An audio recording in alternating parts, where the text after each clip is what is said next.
तो प्रेम से बोलिए विष्णु भगवान की जय। ब्लॉगर श्रीमती की संघर्ष चैनल में आप सभी को स्वागत है फ्रेंड्स।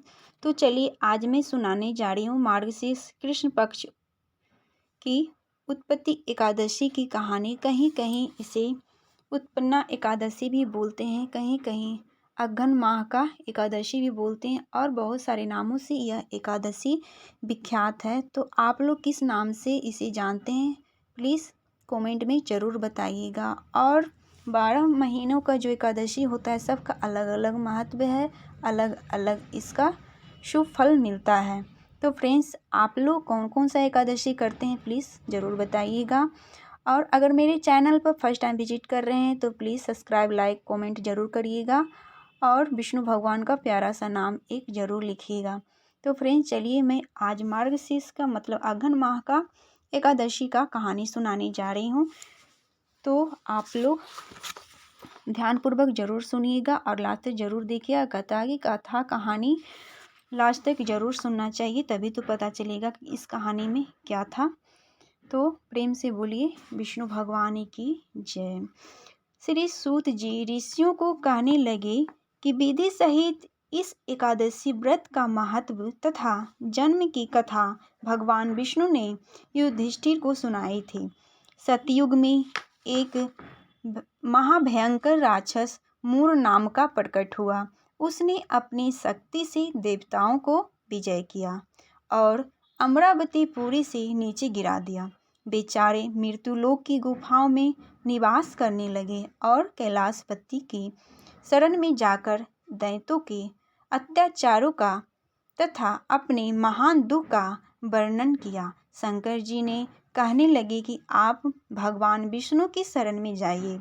आज्ञा पाकर सब देवता क्षीर सागर में गए। वहाँ शेष शैया पर भगवान शयन कर रहे थे। वेद मंत्रों द्वारा स्तुति करके भगवान को प्रसन्न किया। प्रार्थना करके इंद्र कहने लगे कि एक नारद जगह नाम का अत्यंत ब्रह्मवंश में चंद्रावती नगर में उत्पन्न हुआ। उसके पुत्र का नाम मूर है। उस मूर दैत्य ने हमें स्वर्ग से निकाल दिया। आप ही सूर्य बनकर जल का आकर्षण करते हैं, आप ही मेघ बनकर जल का बरसाते हैं। भूलोक के बड़े बड़े कर्मचारी देवता सब शरणार्थी बन चुके, अतः आप इस बलशाली दैत्य को मारकर हमारा दुख दूर कीजिए। भगवान बोले, देवताओं मैं तुम्हारे शत्रु का शीघ्र ही संहार करूँगा। आप निश्चय होकर चंद्रावती नगर पर चढ़ाई करो, मैं तुम्हारी सहायता करने को पीछे से आऊँगा। आज्ञा मानकर देवता लोग वहाँ आए जहाँ युद्ध भूमि में मूर दैत्य राज गरज रहा था। युद्ध प्रारंभ हुआ, परंतु मूर दैत्य के सामने देवता घड़ी भर ना ठहर सके। भगवान विष्णु जी की भी वहां आ पहुंचे। सुदर्शन चक्र को आज्ञा दी, शत्रुओं को संहार करो। चक्र ने चारों ओर सफाई कर दी। एक मूर दैत्य का सिर ना काट सका और ना गदा उनकी गर्दन तोड़ सके। भगवान ने सारंग धनुष हाथ में लिया। बाणों द्वारा युद्ध प्रारंभ हुआ, परंतु शत्रु को मार ना सके। अंत में कुश्ती करने लगे। हजारों वर्ष व्यतीत हो गए, परंतु प्रभु का दाव बंद एक ना सफल हुआ। मूर दैत्य पर्वत के समान कठोर था।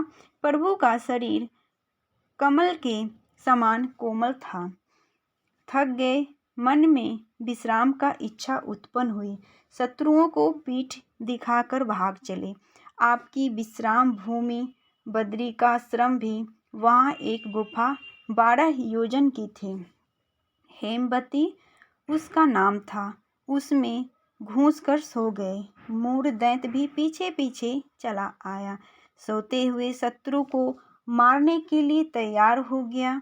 उस समय एक सुंदर कन्या प्रभु के शरीर से उत्पन्न हुई, जिसके हाथों में दिव्य शस्त्र थे।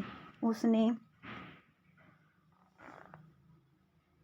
मूर को अस्त्र शस्त्र को टुकड़े टुकड़े कर दिए। रथ भी तोड़ दिए। फिर भी उस शूरवीर ने पीठ नहीं दिखाई। कुश्ती करने को कन्या को समीप आया, कन्या को धक्का मारकर गिरा दिया और कहा, यह मल्ल युद्ध का फल है। जब उठा तो उसका सिर काटकर कहा, यह हठ योग का फल है।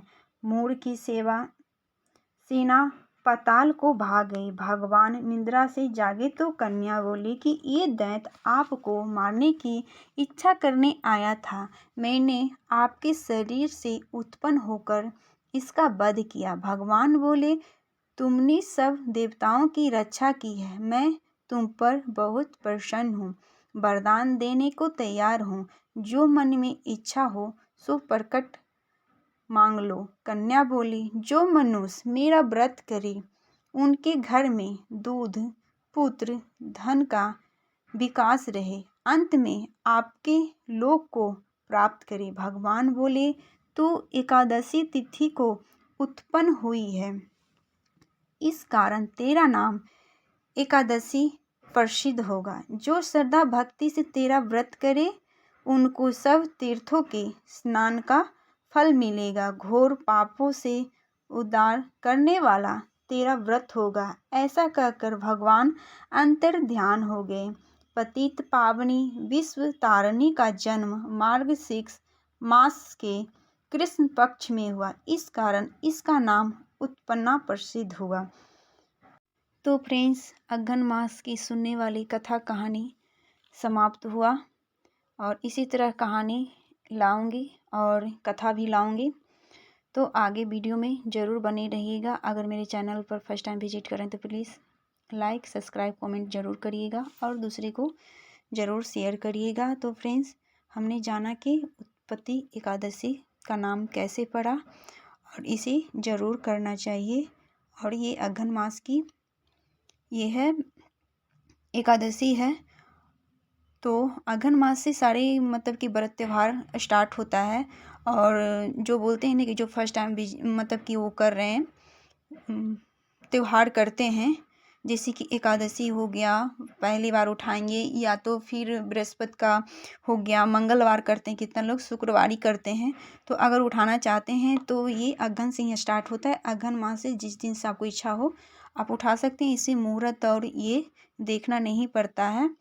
तो फ्रेंड्स, यही है, अघन मास से जो भी उठाना होगा आप लोग उठा सकते हैं। आप मेरे चैनल पर बने रहिएगा और मैं दूसरे वीडियो में ज़रूर लाऊंगी एकादशी का, जो कि यही अघन मास का एकादशी का जो कथा कहानी है मैं लाऊंगी। और ये भी कहानी कथा ही था, ये शॉर्ट में मैं फुल फॉर्म में फिर मैं लाऊंगी।